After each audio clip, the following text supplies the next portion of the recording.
මිනිස්සුන්ගේ හැඟීම් ප්‍රකාශ කරන්න උපයෝගී කරගන්න පිටස්තර පුද්ගලයෝ නැද්ද?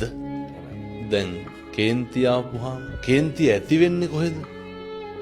කේන්තිය මට තරහ යන්නේ මේ මගේ ක්‍රියාවලිය තුලනේ. තේරුම් ගන්න පුළුවන් නම් මිනිස්සුන්ට ඒ ඇති වෙන කේන්තිය මම තුලින්ම නැති කරන්න ඕන කියලා. අපේ හිතේ ඇති වෙන කේන්තියට මොකටද පිටස්තරයෝ ගාව ගන්න? ඒකට වක් කියනවා මම යා. ඒක මගේ ඇති වෙච්ච කේන්තියක් මේක.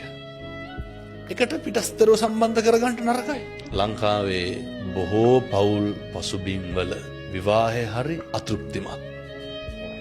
හේතුව කාරණා දෙකක් තියෙනවා. එකක් බිරිඳට ස්වාමියා සැකයි.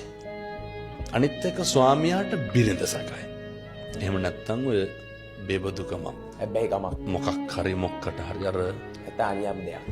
තාවකාලික සැපයක් වෙනුවෙන් මිනිස්සු සදාකාලික දුකකට අතවනන්න හදනවන්නේ සමහරක් වෙලාවට. අනියම කියලා කියන්නේ ඒකට.